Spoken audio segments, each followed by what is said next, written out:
This week in the business of tech, we talk a lot of cloud, including earnings calls and projection data. Pay transparency is here and what it means for you. Break fix is back, according to Kaseya's Datto. Productivity drops the furthest since the 1940s, and no one knows why. And the White House holds the second summit on ransomware. All these stories and more. Hit those like, subscribe, and the notification button, and help us pay the bills. And here are this week's stories.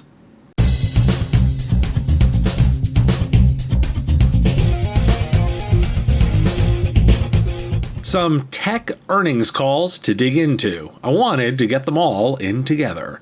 Microsoft indicated they were expecting impacts to their cloud computing business due to the current economic landscape, and that their security products are growing, up 33% from a year ago. The number of customers with more than 4 workloads was up 50% year over year. Cloud computing offset the decline in Windows, and the company also warned it saw a noteworthy drop in PC sales and ad spending in September, and expects both to continue this quarter. The company also noted deal moderation in their Microsoft 365 plans aimed at smaller businesses, and CFO Amy Hood suggested partner transition work impacted some revenue. Quote, "We did see continued impact there with small and mid-sized customers in Q1, although it was not different than what we saw, frankly, in Q4, Hood said on the call. Google Cloud's third quarter beat Wall Street estimates. Google Cloud revenue, which includes Google Cloud Platform Services, Google Workspace collaboration tools, and other enterprise services, hit $6.9 billion, up 37.6% from $4.99 billion in the same quarter last year and 9.4% from this year's second quarter. In case you're wondering, Google Cloud is still in the red. Amazon also noted a slowdown. They missed their revenue prediction and are warning of possible further slowdowns. Forrester weighed in here too and corroborated similar IDC data. By 2024, the majority of legacy applications will receive some modernization to improve efficiency. As a result, the deployment of virtual machines to accelerate computing will be drastically reduced in the coming year. Forrester also predicts that Amazon Web Services will be under pressure in 2023 to match the security provisions of its main competitors in the cloud market, Google and Microsoft. Gartner, meanwhile, is warning that inflation could impact public cloud spending. With enterprises finding themselves under pressure to cut costs, the amount they spend on the public cloud could go down. Why do we care? One of the benefits of consumption models for customers is the ability to make changes. If customers slow, the provider feels that pain as well. This is a feature, not a bug. The road to the cloud was never going to be straight, so it's worth noting that the slowdown will come at a macro level for the big providers. That doesn't mean it's stopping. For many, we'll just stay the course. I'd note that planning for the variability would be a key takeaway for small providers. While I'm hitting up earnings and progress, here's some data on Microsoft's progress with HoloLens. The Wall Street Journal detailed the company's struggles to produce the device and noted that Microsoft has reportedly sold around 300,000 units of its HoloLens headset since launch. There have been 2 generations of HoloLens headsets, and Microsoft has plans over uncertainty about the platform's future. The current HoloLens 2 is priced at $3,500, and Microsoft has been targeting developers and enterprise customers from the beginning. Why do we care? I've been hopeful that commercial applications for augmented reality would be a space to watch. So far, the news isn't good. With Meta spewing cash on the metaverse and Microsoft struggling, I think it's safe to say that the put a set of goggles on your face version is still a distant future. Some data validating the focus on SaaS from Zomentum. A majority of small and medium businesses, at 66%, view SaaS technology as essential to business success and plan to adopt or develop it aggressively. The primary drivers for seeking new SaaS applications, according to respondents, are the need for additional capabilities or functionality, 43%, a change in processes or a new initiative, 31%, cost savings, 30%, a shift in customer requirements and preferences and technology at the end of life, both 29%. The SaaS vendor brand also matters, with 37% of SMBs reporting they'd consider buying from a SaaS vendor with a well-known brand.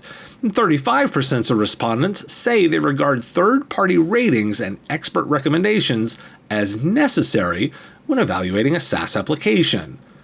The research finds that clear advantages are essential too, with 54% saying they would buy an application if they could easily determine specific business benefits, such as time or money savings, followed by simple pricing with transparent and all-inclusive details, 54%. The flexibility to pay for only what they need and use, ranked at 47%. Thanks to Channel Pro for this story. Why do we care? Yesterday, I talked about the cloud slowdown reported by the large public cloud providers, yet today's data points to continued interest. What gives? This is about the subtle difference in the data. Today's survey measures sentiment, the customer's intention to buy. The data from yesterday was about how much they are buying, and since consumption is based on the business run rate, it's slowing as the economy cools. The point remains this: plan for some cooling from customers on consumption, and do not read that as a change in commitment to the technology investment.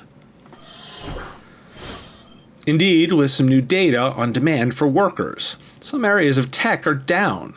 December 31st to October 21st showed a 29% drop in job postings for software developers. That said, overall demand for workers is strong, 48.8% above the pre-pandemic baseline.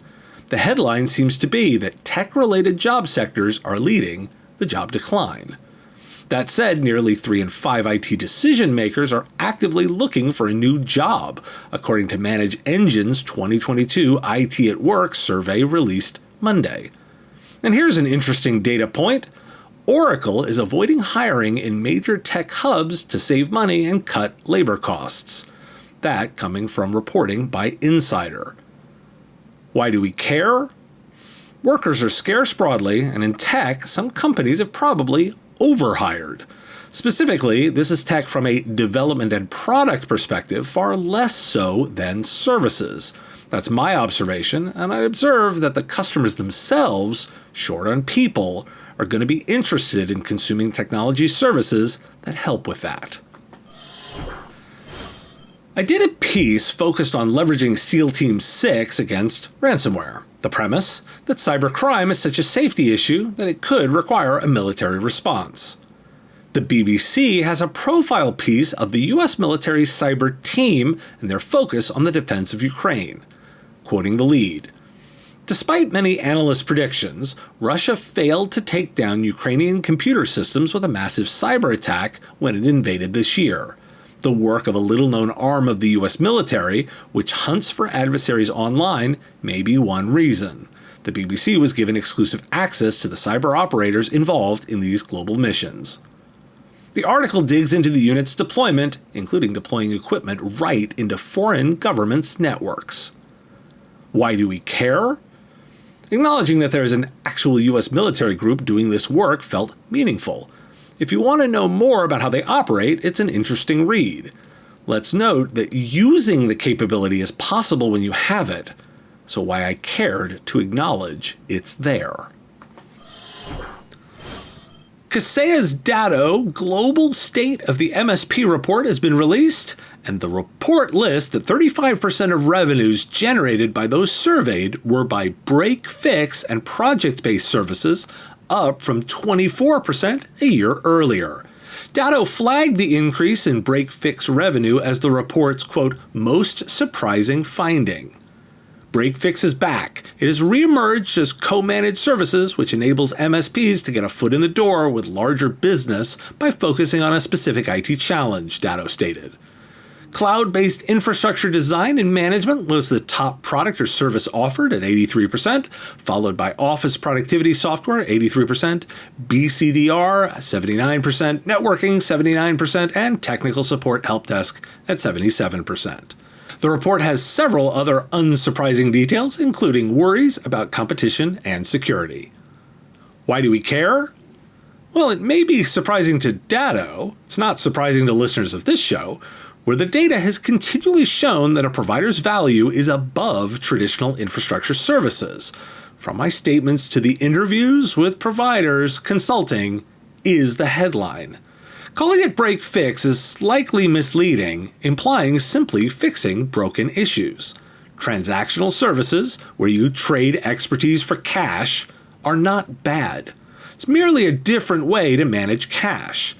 It's also not an either-or situation. The key to operations is balancing the models.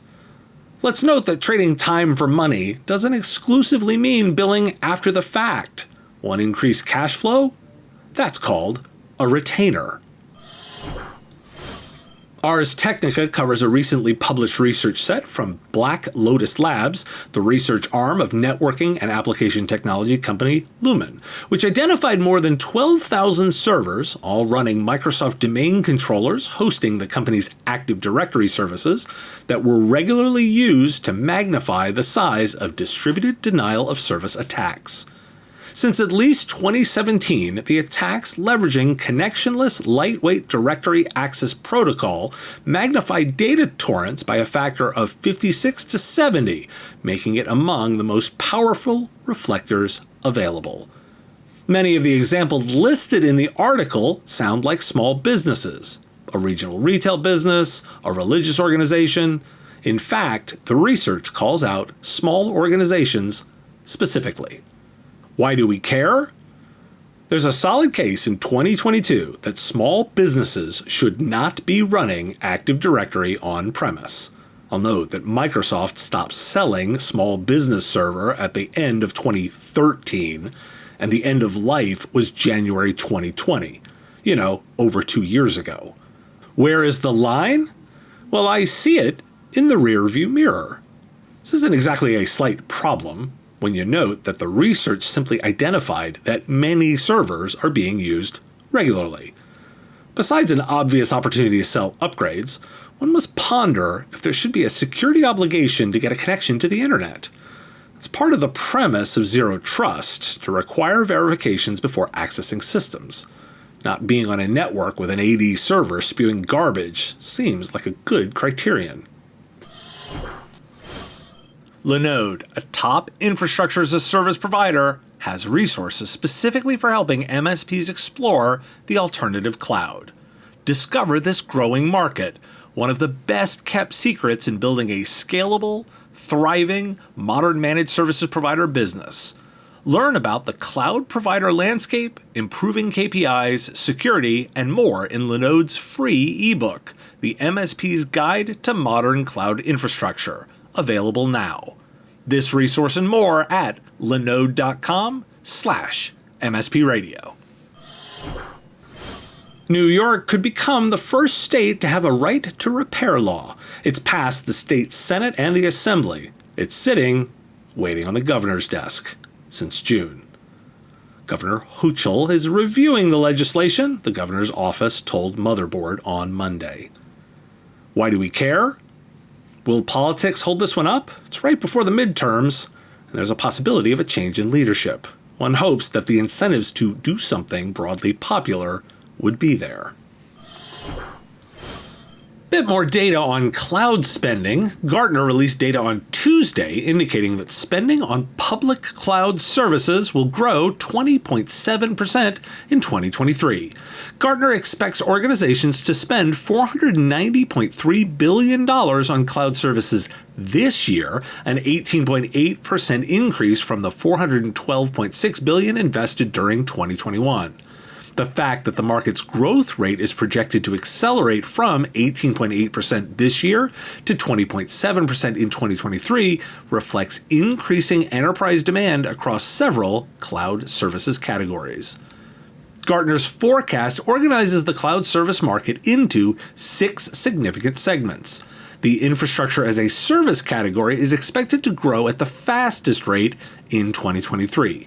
Gartner estimates that infrastructure as a service spending will increase by at least 29.8% next year to $150.2 billion. This after last week's earnings calls from the top 3 providers, Google, Amazon, and Microsoft, warning of slowdown in the space. A bit of contrast, Node4, a cloud-based managed services provider, did their research, highlighting a softening in the desire to adopt public cloud across all workloads. Their statement, the public cloud remains the destination for most organizations and workloads, but that it's tempered and sometimes reversed over costs. Why do we care? One might think there's a conflict here, right? How can it be a fast-growing area, yet also be softening and sometimes reversing? The answer is a lot more straightforward than you might guess. Costs. More importantly, value. If a workload is deployed in a manner where the costs outweigh the value of the spend, it's in the wrong place. The often fulfilled promise of the cloud is that it reduces costs. What it really does is maximize the investment. If that calculation is either incorrect or improperly communicated, the customer will be unhappy with the selection. The cloud is clearly direction for most workloads, and it's up to providers to get the calculus right. November 1st marked the first day New York City employers had to disclose salary information in job ads. It won't be the last. California's law kicks in for January. The New York law requires pay bands to be posted, and it's for companies with more than 4 employees. There's no checking, so it's in good faith. I've covered salary transparency before. A new survey discovered that only 15% of Gen X discuss salaries, compared to 37% of Gen Z. In case you're wondering, the job market is still hot. Axios looked at the number of job openings, up in September, and layoffs edged down, the lowest level on record. And in another interesting option, Ford recently updated one of its career transition policies to allow underperforming workers who've been with the company for 8+ years to choose to leave and receive a severance package, or go through a performance enhancement plan and risk losing the package, the Wall Street Journal first reported. There's a similar program at Meta. Why do we care? With all the coverage of labor shortages, understanding the competitive landscape for talent is a required skill. And frankly, the days of hidden pay rates are coming to an end. You can be ahead of that curve, or you can lag. Fighting it feels like a lost cause. In a world of work from anywhere, businesses are competing with NYC and Cali for those employees who can see what they get paid. I wanted to highlight that career transition option as it seemed like a very human way of handling mismatched employees. One more arrow in the quiver. Some new resources out of CISA. On Thursday, they released their list of voluntary cybersecurity performance goals, detailing what security practices critical infrastructure operators should follow, such as implementing multi-factor authentication or changing default passwords on purchased technologies. Alongside the goals, CISA published a checklist measuring how much it would cost to implement each solution, the estimated impact of resolving each issue, and the complexity of the task. Why do we care? So why would any provider use anything other than NIST or CISA's work? I'm also rather keen on some level of cost transparency here. Adapt and modify, right? Or that good acronym SWIPE, steal with integrity and pride everywhere. In this case, the resources are made to be stolen. New data from the Bureau of Labor Statistics shows that productivity plunged during the first half of 2022, down by the sharpest rate since the 1940s, quoting the Washington Post. The productivity plunge is perplexing. because productivity took off to levels not seen in decades when the coronavirus forced an overnight switch to remote work, leading some economists to suggest that the pandemic might spark longer-term growth. It also raises new questions about the shift to hybrid schedules and remote work, as employees have made the case that flexibility helped them work more efficiently. And it comes at a time when quiet quitting, doing only what's expected and no more, is resonating, especially with younger workers. Productivity is strong in manufacturing, but it's down elsewhere in the private sector, according to Diego Coman, professor of economics at Dartmouth College. He noted that productivity is particularly tricky to gauge for knowledge workers, whose contributions aren't as easy to measure. And here's an essential item from the story. Economists aren't sure why of the drop. Now, I want to throw in another data point from a survey by Digital.com. 75% of workers say they want to stay home with their pets instead of going into the office. Why do we care? Bosses everywhere should be thinking about the state of play in their organizations. First, assuming constantly rising productivity will just happen is losing control over your business. Growth is intentional, is what we're told over and over again. An increase in productivity needs to be intentional, too. I'm convinced the lesson is that underlying cultural shifts are causing this change. Humans, as whole people, are making different choices post-pandemic. This is common after a collective trauma. A more straightforward example might be war. Regardless of your opinion of bringing your whole self to work, managers should consider that factors outside the scope of just work often impact employee behavior. That's why that data point about pets stands out. When considering people as humans, employees making decisions about their priorities include more than just their priorities at work. My colleagues and I discussed this on the upcoming episode of Killing It, too, if you want to talk more about theories. Plus, this weekend's bonus episode talks with an owner who's very intentional about culture in his IT services business. More than 36 governments met at the White House this week to talk about fighting ransomware. It's the second of these annual meetings and the first time in person. And companies joined this time too, including CrowdStrike and Microsoft. Quote, "We commit to work together to prioritize disruption targets to leverage the breadth of authorities and tools available to pursue hard and complex targets more effectively.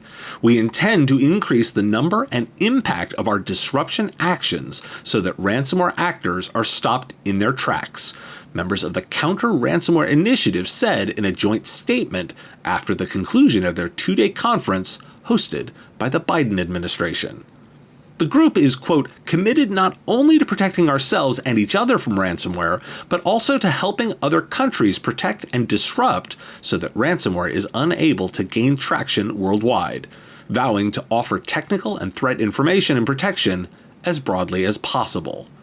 Members also promised to, quote, "work together to increase political costs on countries that harbor and enable ransomware actors," a reference to countries like Russia. And the group agreed to stand up a voluntary international counter-ransomware task force to serve as a base for coordinated disruption and threat sharing. Why do we care? There's a growing list of organizations that IT companies will need to be tracking. In the US, it's NIST and CISA, the UK, the National Cybersecurity Center, or the Australian Cybersecurity Center in Australia. There's the European Union Agency for Cybersecurity. Here, spend a lot less time on vendors about cybersecurity and more on agencies. Frankly, it's hard enough keeping up with all of this, and investments in deliberately tracking these agencies, their policies, and their recommendations will go a long way. I continue to be hopeful that these government moves will show continued results, but it may get worse before it gets better. Thanks for your time and attention. Time is a finite resource, and I really value you giving me some of yours. If you like this video, you can let me know with a like of the video, and even more valuable, hitting the subscription button. My content is all free, and I use metrics like subscriptions to pay the bills, so it has real value.